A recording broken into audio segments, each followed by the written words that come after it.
Hello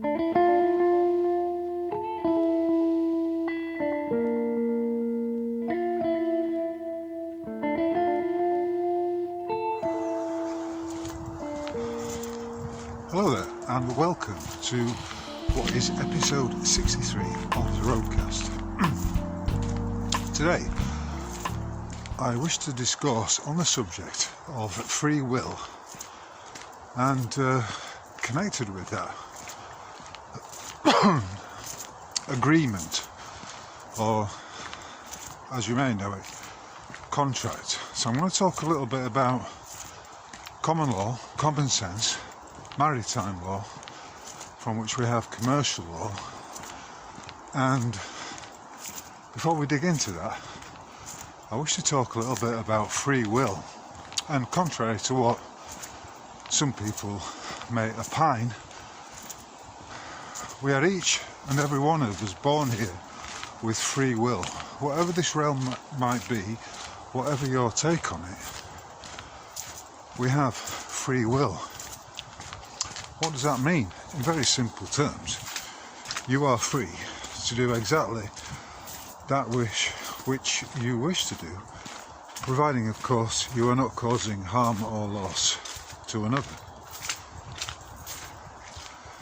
Now, if there's one thing that became clear and apparent at an early age, almost an early stage, almost 5 years ago, with regard to the whole DIVC 91 nonsense, or psychological operation,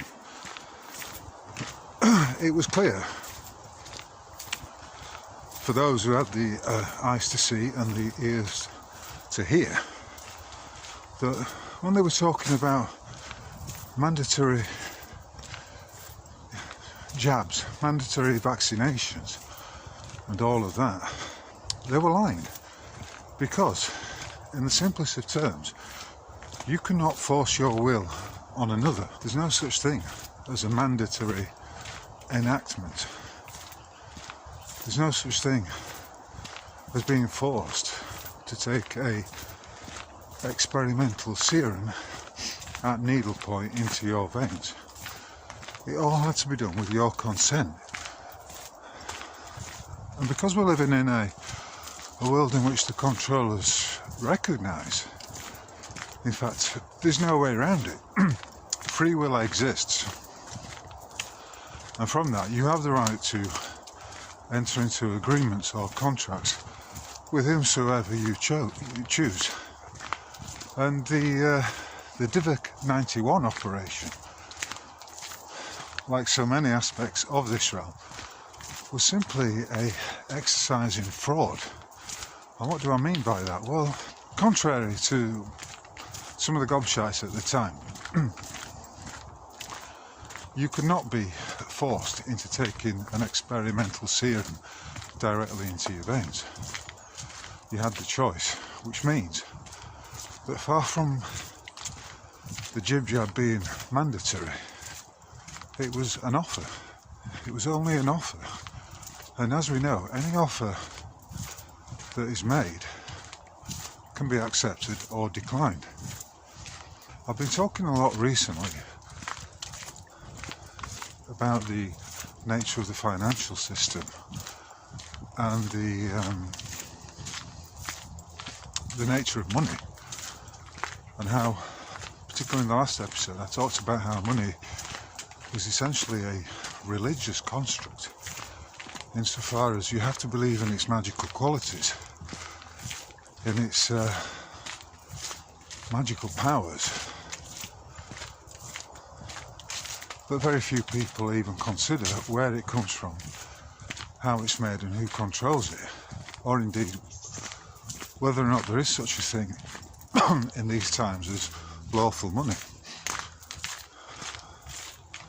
And I would posit there isn't. Now, let's get back to this issue of free will and contracts. A contract is simply an agreement between two or more parties to provide, or to pay and or provide for goods or services. And we're entering into these agreements pretty much on a daily basis. You know, if you agree to do something, if you consent to it, then that is a contract. It can be expressed or it can be implied. You know, a contract can be sealed on a handshake. But if we go to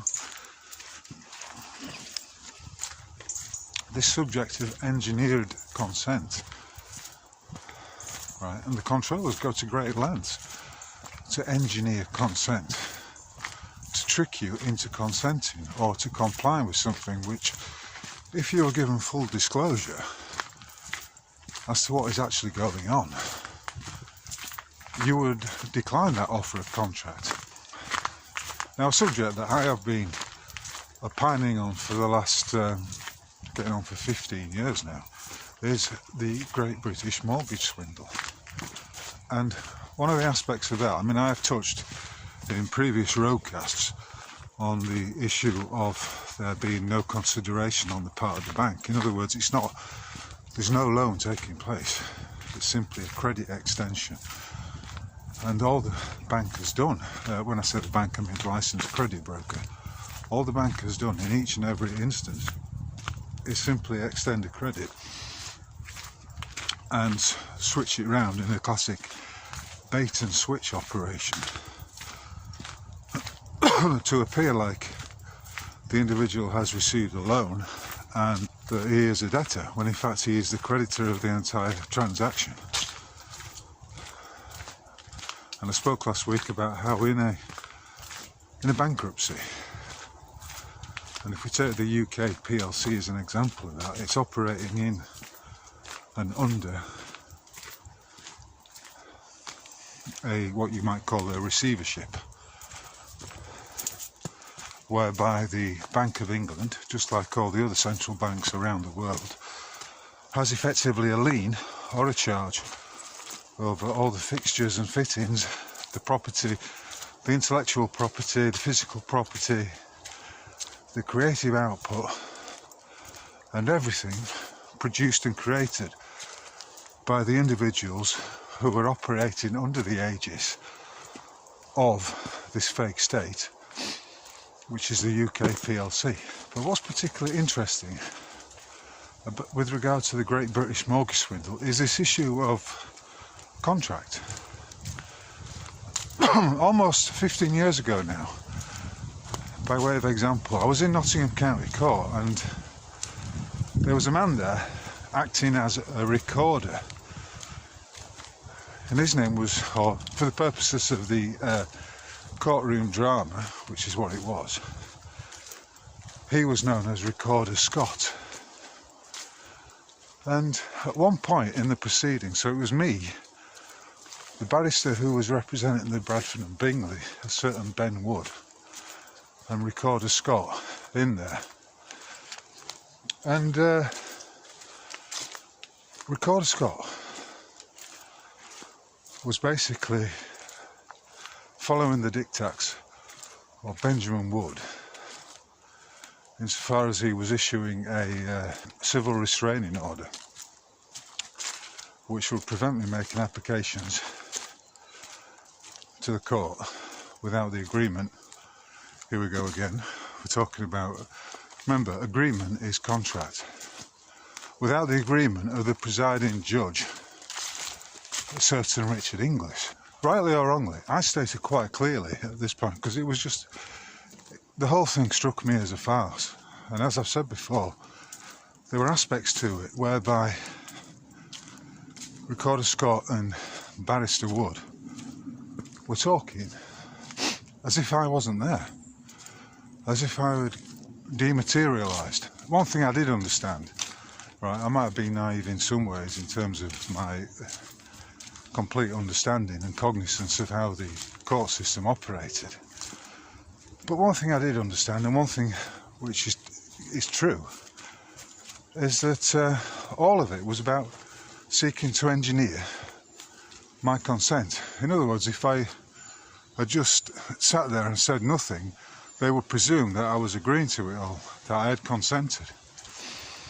And so I objected and said to him, Recorder Scott, I addressed him directly and I said, look, I don't consent to any of this.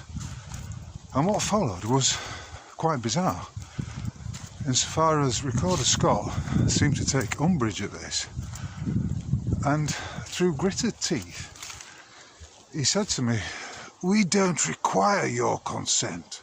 And you might say, well, that's typical of these public schoolboy types and how they seek to force their will on other people. Forcing your will is a no-no, and that's different from free will. So all I said was, well, I think you'll find that you do need my consent, because of course in that situation, if I'm not going to consent to it, there are certain courses of action I can take, and for instance, I could have the order voided on the grounds that the judge had misformulated his judgment, or I could appeal it. So there are always options. And if you're, whatever people might say about appealing, if you appeal something, you clearly are not consenting to it. But let's get back to the Great British Mortgage Swindle. If we continue with this, since 1989, the Law of Property Miscellaneous Provisions Act has made it a statutory requirement that the parties to the mortgage, in other words, the licensed credit broker and the individuals who are about to enter into a mortgage, are required to sign a bilateral contract, not a unilateral contract, a bilateral contract. Now, contracts are as I said, are simply agreements. And you might think, well, that all sounds like common sense. In other words, if you are agreeing to something with another party, it makes sense that the agreement be recorded in writing. So in the simplest of terms then, what is a contract? As I said, a contract is simply an agreement between two or more parties to purchase something or to provide services. And in all the time I've been on the trail, you might say, of the Great British Mortgage Swindle, I have never seen a contract signed by both parties. And why might that be the case? Well, I think if it's not clear by now, it should be becoming clear that the entire operation is a criminal racket, which means that just like the mafia wouldn't, the agents of the bank are not going to enter into a written contract which requires them to sign. There are a number of things that make a contract void, and I suppose essentially it can come down to one simple expression, and that word is dishonour. So for instance, the two individuals have entered into an agreement whereby one of them is to say put up a fence around the property of the other, right? The agreement is in place.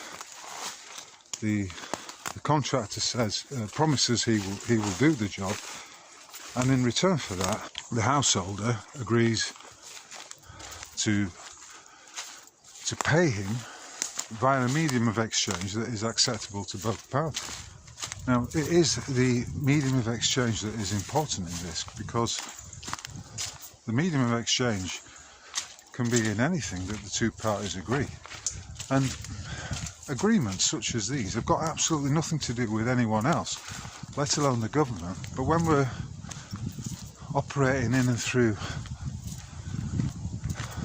demonstrably tyrannical times, whereby diktats and mandates, as I was talking about earlier, are essentially forced upon people against their will, then it should be becoming clear just how important it is to have a valid contract. And there were a number of reasons why it was decided that as of 1989, all agreements for mortgages for any disposition of an interest in land, shall we say, had to be agreed upon, and that agreement had to be in writing, signed by both parties. If we go back to the deal between the householder and the contractor, whereby the latter has agreed to erect a fence around the property. Now, that agreement doesn't necessarily have to be in writing. As I said, it could be on the basis of a handshake, but the two parties will have agreed what the consideration should be. And by consideration, I simply mean that which each party is bringing to the contract. So, for instance, the contractor is bringing his sweat equity, his creative talents, his ability to manifest the fence, and the householder, his consideration will be the handing over of the agreed medium of exchange. So let's say it's in £20 notes, for instance. So it's agreed that the householder will pay £300 in £20 notes, which are but IOUs, but nevertheless that's the agreement. Now,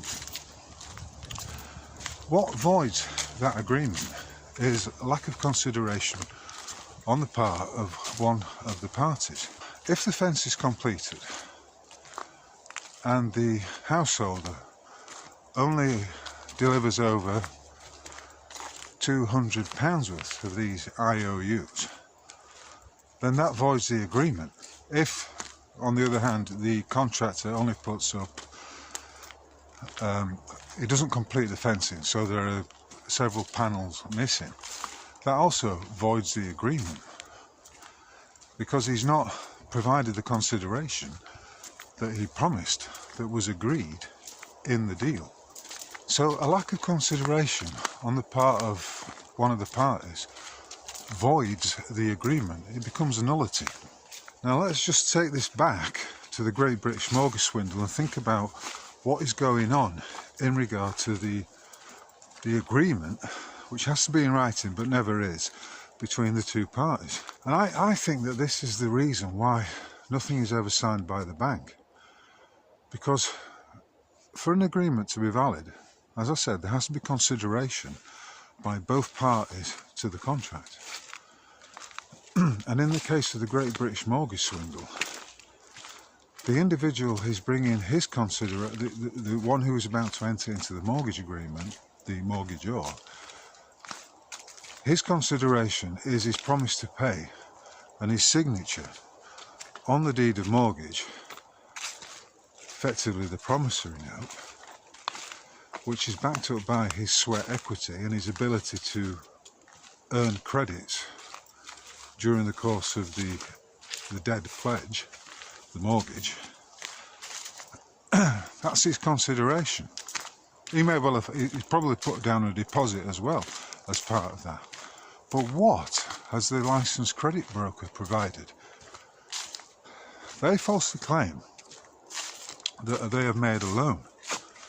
But that loan, as a matter of accounting fact, cannot be traced to a vault, for instance, a vault of money that the licensed credit broker has, you know, from which they went down and got the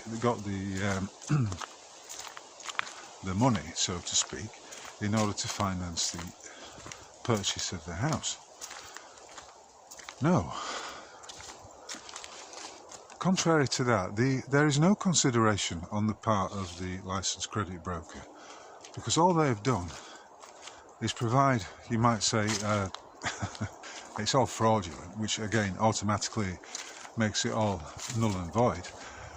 All they have provided perhaps is an administrative service. In other words, they've taken the note, the promise to pay with the signature on, and they've created a line of credit. It hasn't cost them anything. in terms of their own funds, nothing has come out of any account belonging to the bank. If that was the case, then we'd be looking at something different. And I dare say, at some point in the past, this was the case. But remember, we are operating under a kind of global receivership, whereby the financiers claim to have a lien over everything. And so you can't settle any debt, you can only discharge it by way of your signature. There is no loan. That's a complete chimera, as I've established in a number of these roadcasts now. The only party that's bringing any consideration to the agreement, which is illegal, if we just take it on a statutory basis, it's illegal because it's in breach of the 1989 Law of Property Miscellaneous Provisions Act, Section 2, then we can begin to see that we're in a system that is at each and every level fraudulent. And you could argue, if you've entered into agreement, if you've committed to doing something, right, by way of a contract, then it is entirely honourable of you, and it's the right thing to do, to honour the terms of that contract. And it's completely dishonourable to breach the terms of that contract. In other words, do what you say you're going to do. There are some aspects to this contract business that are particularly pernicious. Take for instance a marriage, right? A marriage between a man and a woman. Although it may take place in a church, or it may even take place in a registry office, a marriage is a three-party contract, because it doesn't exist just between the man and the woman. It becomes that the other party to it is the state, the fake state. So it becomes a trilateral contract. And you may say, well, in that situation, what the fuck does any of it have to do with the state? Quite reasonably, you might well say absolutely nothing. But by entering into such an agreement, you've effectively not just bound yourself to the other party, but you've bound yourself to the fake state, whether or not you know it. And of course, we're talking here about, for a contract, an agreement to be valid, there has to be full disclosure as to the terms and conditions of that agreement. If we go back to the analogy of the contractor who's agreed to put the fence up, if the householder turns up halfway through the construction of the fence with a gun and says, right, at gunpoint, I want you to complete this job and I'm not going to pay you anything, then that completely nullifies the agreement, obviously. And you might say, well, that's a bit exaggerated, but I'm only using it for the purposes of illustrating that which I'm talking about. Everything in this realm is dependent upon, first of all, you exercising your free will, and upon the various agreements which you might enter into with other peoples and other entities. I have been talking a lot about Freemasonry. Seems to be a subject which is not going away, at least as far as I'm concerned.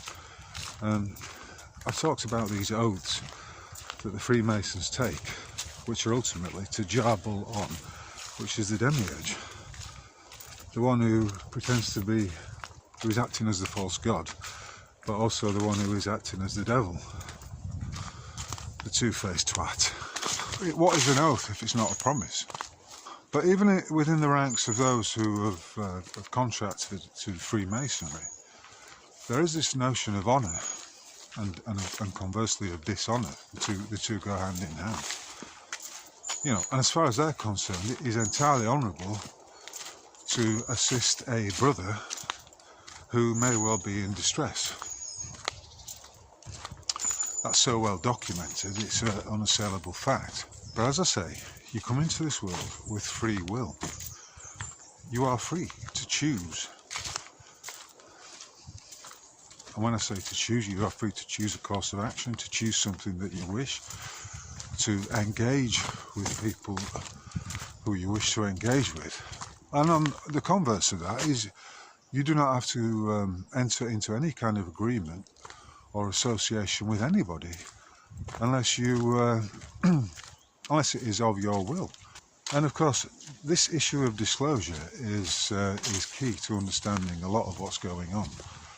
You know, for instance, how many mothers would actually register the birth of their children if it was disclosed to them exactly what the implications of that registration are? How many people would actually enter a agreement for a mortgage if it was disclosed to them that they were in fact the creditors behind the transaction, and that the entire purchase price of the house has been funded by way of their signature? It's a matter of common sense. If in an agreement one of the parties does not provide the consideration that is due by way of their contractual obligations, then that agreement is null and void. So here's something that I wrote 5 years ago, and if we go back to the incident with Recorder Scott in Nottingham County Court, it's particularly pertinent. Many people will have been into court defending their a possession claim made against their home, right? But the fact is that each and every judge who falsely states that there does not have to be a written contract in place in order for the bank's possession claim to be valid is a liar, and they are as full of fallacy as a cowshed is full of shit. If we go back to 1677, the Statutes of Frauds Act, we see a clear demonstration of that which I'm talking about. No action shall be brought whereby to charge the defendant upon any special promise to answer for the debt, default, or miscarriages of another person, unless the agreement upon which such action shall be brought, or some memorandum or note thereof, shall be in writing and signed by the party to be charged therewith, or some other person thereunto by him lawfully authorised. You know, so there's nothing new in any of this. But I've heard judges say, just like Recorder Scott said to me, there doesn't need to be a contract. But yet, the Law of Property Miscellaneous Provisions Act, Section 2, states, the document incorporating the terms, or where contracts are exchanged, one of the documents incorporating them, but not necessarily the same one, must be signed by or on behalf of each party to the contract. Bouvier's Law Dictionary states this about contracts. There must be a good and valid consideration, motive, or inducement to make the promise upon which a party is charged, for this is of the very essence of a contract under seal, and must exist although the contract be reduced to writing. There must be a thing to be done which is not forbidden, or a thing to be omitted, the performance of which is not enjoined by law. A fraudulent or immoral contract, or one contrary to public policy, is void. So the public policy of the United Kingdom, as on the statutory books, is that there should be a valid contract in place, signed by both parties. But there isn't. So that automatically not only voids the contract, but makes it a criminal racket. And I did hear a phrase some years ago, which was the contract is made where it is paid. So in effect, if you continue to make the mortgage payments, although you're not really paying them, if you continue to do that, then the assumption will be, well, there is a valid agreement in place, and therefore, by paying, you are agreeing to such. But of course, it's all a sleight of hand. This requirement for a written contract signed by all parties, was initiated by a number of sort of lords and bigwigs operating for the Law Commission, and there were valid reasons for it. This is a quote that you'll struggle to find anywhere, and it's by Lord Mackay, and it's from January the 24th, 1989, in which Lord Mackay addressed the House of Lords with regard to this, the intention, the reasoning behind the enactment of the Law of Property Miscellaneous Provisions Act, and why it had come into existence. The Law Commission recommended that contracts for the sale or other disposition of land should not be valid unless they are made in writing, and that writing is signed by all parties to the contract.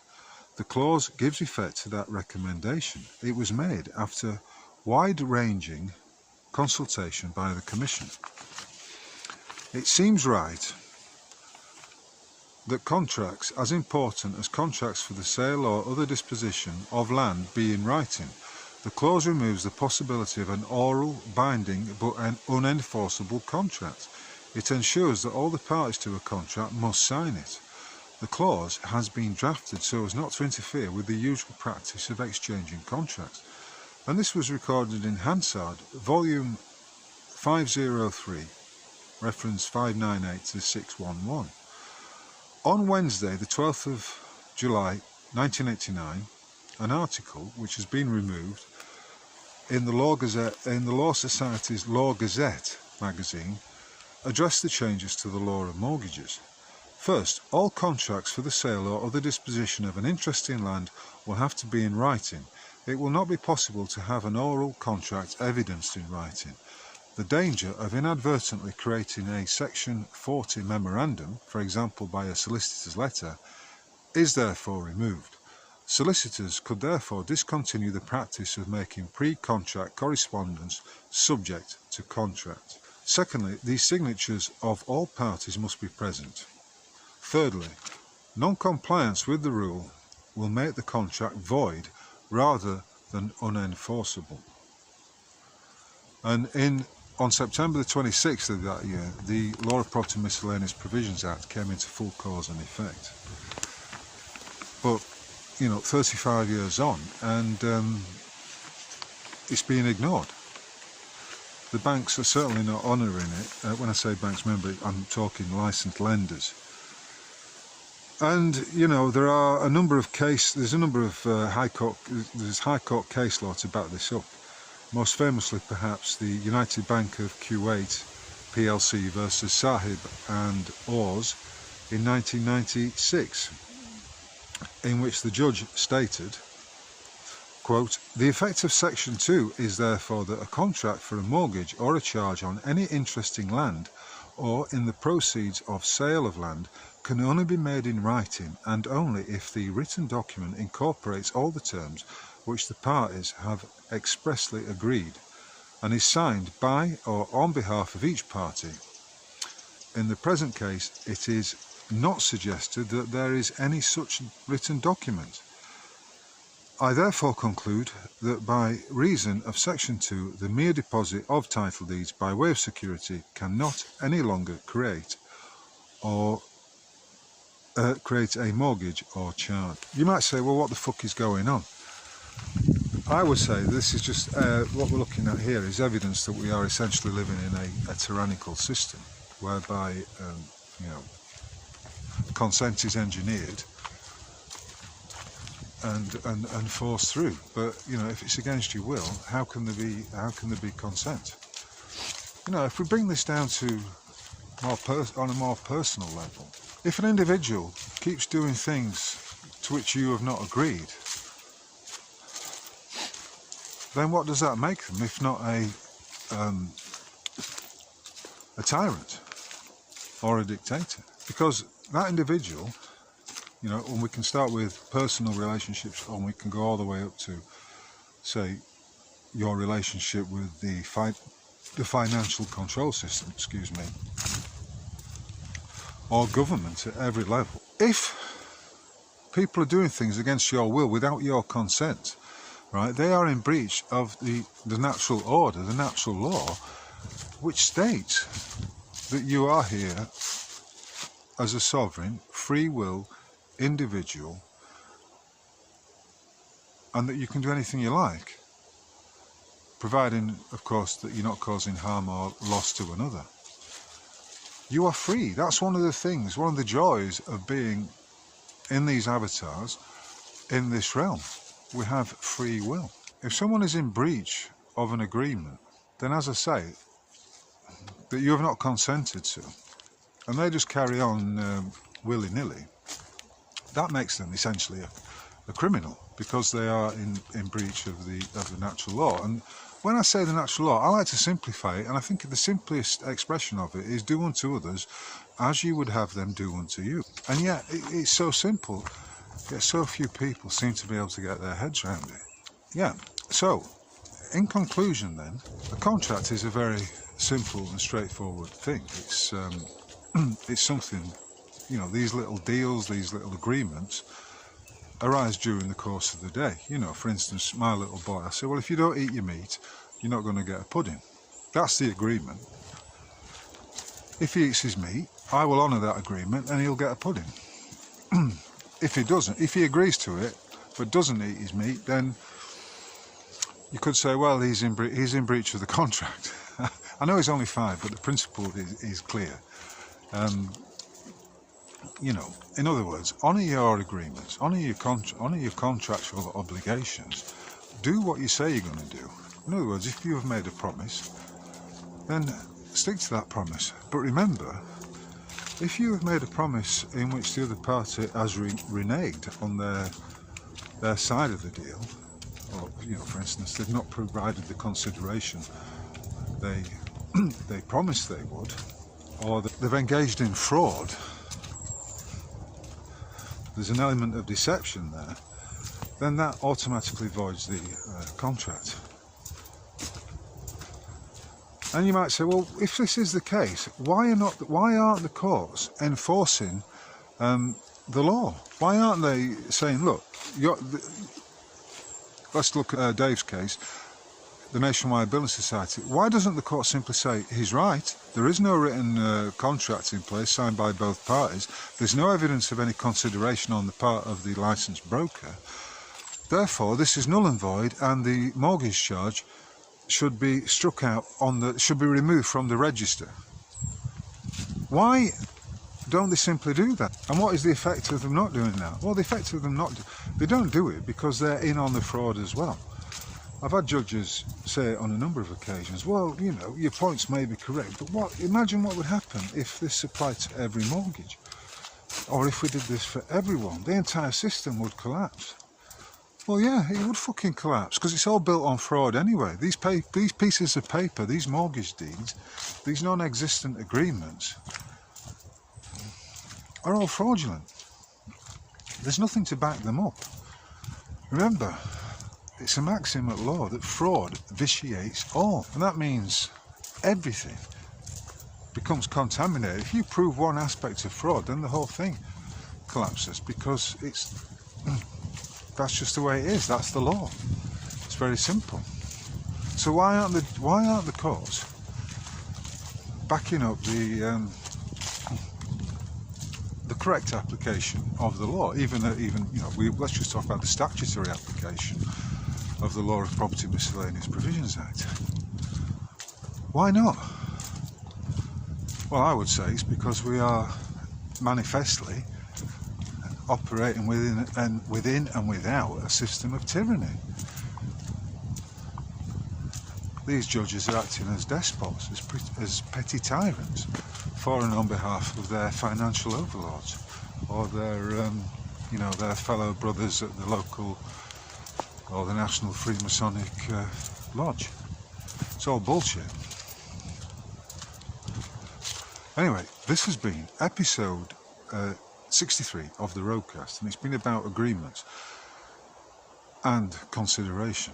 If you've enjoyed it and you appreciate the quality of these discourses, as well as the output of my essays on the Rogue Mail website, then please consider making a donation.